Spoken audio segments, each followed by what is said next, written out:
Welcome to Chapters Chat. I'm Alex. And I'm Jamie. And welcome to the Deep Dive. This is where we take a stack of insights, unpack them, and hopefully help you get well-informed, quickly and effectively. Yeah, it's the goal. So today we're diving into a topic that, well, it touches nearly everyone's life.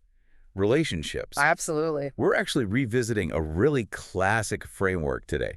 We're getting into John Gray's Men Are From Mars, Women Are From Venus. Ah, yes, the classic. Exactly. And while, many people are familiar with the basic idea, the title, our mission today is really to peel back the layers, find those nuggets that maybe people missed, the ones that can genuinely transform understanding between men and women. Right. We did look at a helpguide.org document too, but Yeah. honestly, its focus was more policy stuff. So our main focus, our deep dive mission, is really pulling the key insights from that Mars and Venus perspective, how men and women can just understand each other better. Makes sense. Okay, so let's unpack this. What's really fascinating here, I think, isn't just the idea that there are differences, perceived or real, but just how deep some of these patterns seem to run, and how understanding them, or maybe more importantly, misunderstanding them, can have such a profound impact on our connections.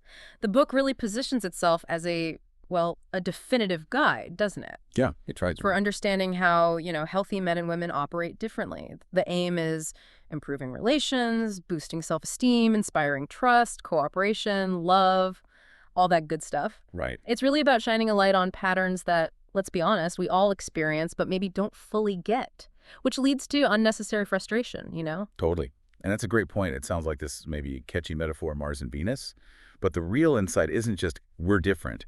It's that our core motivations, our needs in a relationship can be so fundamentally, misaligned sometimes. Yeah, misaligned is a good word. And that leads to conflict where you least expect it. So let's start there. Let's set the scene. Who are these Martians and Venusians fundamentally? What drives them according to this framework? Okay, so according to the source, Martians representing men primarily value things like power, competency, efficiency, and achievement. Okay. Their sense of self, their whole identity really, is deeply tied to their ability to achieve results, get things done. Right. So fulfillment comes through success, accomplishment. And interestingly, they often value objects and things, powerful cars, faster computers, gadgets maybe more than people and feelings sometimes. It's about demonstrating capability. That really reframes things, doesn't it? Like you mentioned, two Martians going to lunch. They're not there for a deep emotional chat, usually. They're talking business goals, problems to solve. The restaurant is just like an efficient way to get fuel, right? Exactly. No shopping, cooking, cleaning up, efficient. And autonomy is huge too, isn't it? That pride in doing things themselves. It's like their motto is, if it ain't broke, don't fix it. That sums it up pretty well. Now, shift gears to Venusians, representing women in this model. The whole worldview is, quite different. How so? They're fundamentally relationship-oriented, more concerned with expressing goodness, love, caring. Intuition is highlighted, too, developed by anticipating the needs of others. Okay. So for a Venusian, a big sign of love is actually offering help without being asked. And needing help, that's not weakness at all. It's seen as an opportunity for connection, for support. So their lunch is totally different, too. Completely. It's a chance to nurture the relationship, give and receive support. Almost like a mini therapy session sometimes. Yeah, I can see that. And they tend to believe if something's working, hey, it could probably work even better. Ah, the improvement mindset. Right. So offering advice, even constructive criticism, is seen as an act of love, a way to help someone grow or fix something together. Okay, so you'd immediately see the potential clash, right? Oh, absolutely. What happens when these two different approaches meet head on? A woman offers advice, genuinely trying to help, and the man feels, criticized. Yeah, like she doesn't trust him or thinks he's incompetent, broken somehow. Exactly. And flip it. The man jumps in with solutions, trying to fix her problem. And she just feels unheard, invalidated, like he didn't even listen to her feelings. Precisely. He skipped the listening part she needed first. So given these sort of foundational differences in what they value, it's really no wonder communication gets tricky. It's a minefield sometimes. So where do things typically go wrong? The book talks about men unknowingly invalidating feelings. Yeah. Can you give some examples? Yeah, the source lists quite a few common ones that, men might say with good intentions, but they land badly. Things like, oh, you shouldn't worry so much, or it's not that big a deal. Heard those before. Or the classic, okay, I'm sorry, can we just forget it now? Oof, yeah. Or even, you shouldn't feel hurt. That's not what I meant. Why do men tend to jump to those responses? What's the thinking there, according to Gray? Well, it comes back to that Martian problem-solving instinct.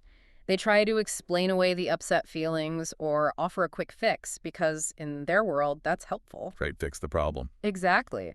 They often don't realize that for women, the first step, the crucial step, is feeling heard. Feeling like their reasons for being upset are understood and validated. Before the solution comes. Yes. Yeah. The desire to help bypasses that vital emotional connection piece. Okay, and then on the flip side, the book says women's questions can sound like blame to men. Right. This is another big one. Like when a woman asks something rhetorical, maybe like, how could you be so unfeeling? Or do you even care about me anymore? What's really going on there? She's usually expressing hurt, right? Or maybe a need for reassurance, for connection. She feels disconnected or misunderstood. But what does the Martian hear? He hears attack, disapproval, blame. That he's failed, that he's a bad person, which, remember, hits right at his core need to feel competent and appreciated. Ah, so it triggers defensiveness instead of empathy. Totally. It feels like a direct challenge to his sense of self. This is where you really see them speaking different languages. His primary need is to feel trusted, approved of, especially by her. And those questions feel like the exact opposite. Precisely. So, yeah, without understanding this, it's a recipe for ongoing conflict. Definitely. The source also gets into these coping cycles, the man's cave and the woman's wave. Yeah. Let's talk about the cave first. Why is that so important to understand? Okay, the cave. When men are stressed, dealing with a problem, feeling upset, they often tend to withdraw. Right. Go quiet. Yeah, become silent, maybe retreat into intense thinking, or just engage in solitary stuff, watching TV, reading, tinkering with something. Zoning out, maybe. Kind of. Yeah. But it's presented as their way of coping. Processing things internally, solving problems alone. It's not necessarily a sign they don't care. That's the key distinction, isn't it? It feels like rejection, but it's meant as self-regulation. Exactly. And the source is pretty explicit. It warns women, essentially, don't follow him into the cave. You'll get burned by the dragon, as the book puts it colorfully. He just can't give her what she often needs in that moment, which might be conversation, emotional connection when he's deep in his own processing mode. He needs space. That makes sense, but gosh, it's so counterintuitive sometimes. You see someone withdraw, your instinct might be to reach out more. It really is. And then you have the flip side, the woman's wave. What's that about? Ah, the wave. So the idea is that a woman's self-esteem, her mood, her sense of well-being, it naturally rises and falls, like a wave. Okay. And when her wave crashes, she metaphorically goes into her dark well. This is when she might experience more negative feelings, sadness, overwhelm, confusion. And what does she need then? That's when she feels that deep need to talk, to process her feelings out loud, to be heard, to be understood. It's described as a kind of emotional house cleaning. Emotional house cleaning, I like that. Yeah, and it's presented as essential for her well-being. If she suppresses those feelings when she's in the well, they tend to just build up and come out later, maybe in uncontrolled ways. Got it. So the real challenge must be when these cycles clash. Exactly. That's the perfect storm, isn't it? He pulls into his silent cave right when her wave crashes, and she desperately needs to talk and connect. Oh, boy. Yeah, misunderstandings would just skyrocket then. Totally. Neither person can give what the other needs right then. She needs talk, he needs silence. It's like, yeah, two ships passing in the night, signaling in completely different codes. It really underscores the need for empathy, doesn't it? And just respecting that people cope differently. Absolutely. So, okay, it's one thing to understand these differences, these cycles, but the real value is applying it, right? How do we actually improve things? What practical strategies does the book offer? The first one that really jumped out at me was this whole scoring points idea. Ah, yes, scoring points. This is such a brilliant practical insight because it's often so counterintuitive, especially for men. How so? Men tend to think the big gestures score big points. You know, buying a car, planning a huge vacation, a major gift. Yeah, seems logical. Big effort, big points. But according to this framework, for a woman, every act of love or thoughtfulness, big or small, scores 1 point. Only 1 point. Seriously. So a single rose. Is worth basically the same, points-wise, as paying the rent on time or buying that car. 1 point. Wow. Okay. That changes things. It really does. The book uses the story of Pam and Chuck to illustrate it. Chuck's successful doctor, high income, provides a nice house, vacations. He figures he's racking up like 30, maybe 60 points a month with Pam because of his provider role. Right. He thinks he's acing it.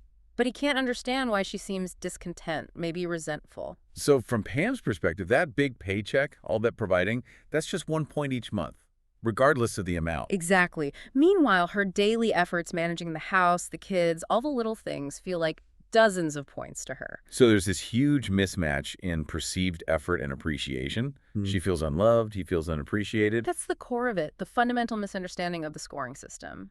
The big takeaway for men is consistent small efforts often matter more. A steady stream of those 1 point gestures. Yes. That demonstrates ongoing care and attention far more effectively in this view than just occasional grand gestures. It's about showing up consistently. And didn't the book have, like, a whole list? Oh, yeah. 101 ways to score points. It highlights the power of simple daily things, a hug when you get home, asking specific questions about her day, not just, how was your day? Right, showing real interest. Planning a date, offering a quick shoulder rub, calling from work just to say, I love you, even small chores like making the bed. It's eye-opening how those little things add up in the Venusian scoring system. That's really practical. What else? There's something about language. Yeah. Oh, could you versus would you? Yes. This one is so subtle, but apparently makes a huge difference to men. Okay, explain this. When a woman says, could you empty the trash? A man often hears it literally, as a question about his capability. Like, am I physically capable of emptying the trash? Exactly. Yes, I could do it. He doesn't necessarily hear it as a direct request for him to do it right now, or a promise from him if he says yes. It can even feel like a subtle demand or an assumption he'll do it, which can kind of strip away his feeling of autonomy. Huh. I never thought of it like that. So it's not about willingness, it's the framing? It seems so. But if she says, would you empty the trash? That's heard as a direct request. It gives him a clear choice. Okay. And if he says yes to would you, he's consciously making a commitment. He feels appreciated for choosing to help. That makes sense. Choice feels better than obligation. Right. The source mentions insights from 17 different men, all apparently confirming this crucial difference. It's like the difference between could you marry me, which sounds weird, right? Yeah, like, is it possible? Okay. Versus would you marry me, which is the actual proposal. Precisely. One implies possibility, the other requests a choice, a commitment. The nuance is powerful. Okay, super interesting. What about handling conflict? There was the 90-10 principle. Right, the 90-10 principle. This suggests that when we get really upset in a relationship, about 90% of that intense emotion often relates back to unresolved stuff from our past, our childhood, previous relationships. Wow, 90%. That's the idea. And only about 10% is actually about the specific thing that just happened, the current trigger. So it's like the delayed reaction response. Exactly. It helps explain why sometimes huge fights blow up over something seemingly small, like dirty dishes or being 5 minutes late. Especially when things are generally going well, maybe? Yeah. You feel safe enough for the old stuff to surface? That's often when it happens, yeah. It's not really about the dishes, it's about feeling unseen or controlled or whatever the old wound is. So, okay, if 90% is past stuff, then when a man needs his cave time and a woman is in her well needing to talk, trying to force that conversation, or even just trying to listen when you're in that triggered state. It often just makes things worse. You're basically just stirring up that massive 90% backlog of past hurt without any real capacity for resolution in that moment. So what's the solution then? Just avoid each other? Not exactly avoid, but accept limitations. Understand her pain is valid, even if it feels disproportionate or isn't primarily about him right then. And crucially, avoid arguing when emotions are that high. Sure. A man could maybe say something like, look, I understand you're really upset right now, and I really need some space to just, watch TV and decompress. When I feel a bit better, we can talk about this. So it validates her feelings and respects his need for space. Exactly. And for women, it means trying to accept his need for space, maybe finding other outlets for support when he's unavailable, friends, journaling, a support group perhaps. It's about acknowledging the different needs and finding healthy ways to cope individually sometimes. That leads really nicely into the last big idea from the book, doesn't it? Keeping the magic alive by understanding the seasons of love. Yes, the seasons. It's a lovely metaphor. Relationships, like gardens, go through cycles. So walk us through them. Springtime first. Springtime. That's the falling in love phase. Everything's magical, easy, effortless. Your partner seems perfect, rose-tinted glasses firmly on. We all know that feeling. Then what? Then comes summer. Reality bites. You start seeing your partner isn't perfect after all. Flaws appear. Differences cause friction. It takes actual work now. Like weeding the garden. Exactly. Frustration, disappointment can creep in. And the book suggests many couples actually give up here because they expect it to be spring all the time. They don't realize summer requires active cultivation. Okay. And then autumn. Autumn is presented as a time for harvest, but also emotional house cleaning, releasing negative feelings, practicing forgiveness, appreciating what you have, letting go of unrealistic expectations, maybe. A time of maturity, perhaps. And finally, winter. Winter is a time of rest, reflection, turning inward, renewal. This is often when the unresolved pain surfaces more intensely. Men might retreat deeper into their caves, women might sink lower in their wells. It's framed as a necessary time for solitary growth and healing before a new spring can emerge. So if you connect that back, hmm the magic doesn't necessarily die. It just changes. It evolves through these seasons. Precisely. Understanding these cycles is key. It frees you from that pressure of expecting love to always feel easy, like springtime. It helps you embrace the growth that comes from navigating the inevitable challenges, the summers and winters. And it also maybe highlights why external support counselors, good friends, groups can be so important sometimes. Absolutely. To help process the stuff that might be too much, too deep to handle just within the relationship, especially during those winter phases, it's about embracing the whole cycle, the ebb and the flow. Wow. Okay. This deep dive into men are from Mars, women are from Venus. It really is a powerful reminder, isn't it? That while love might feel like this raw, instinctive thing, healthy, lasting relationships seem to be built just as much on understanding, on skill. Mm-hmm. It's a continuous journey, really.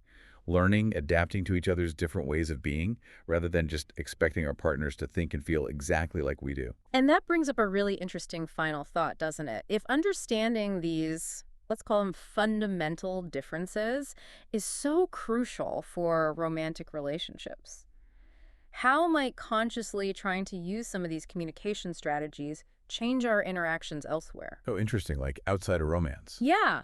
Think about work colleagues or friends or family members.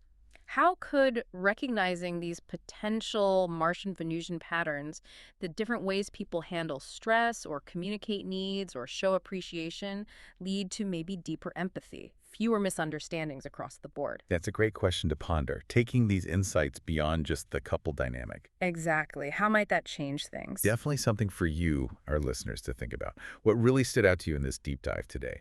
Is there one new insight, one aha moment that you might take away and try to apply in your own life, your own relationships? Yeah, what's your takeaway? We'd love for you to explore that further on your own. And hey, don't forget to like, share, and subscribe. Thanks for diving deep with us.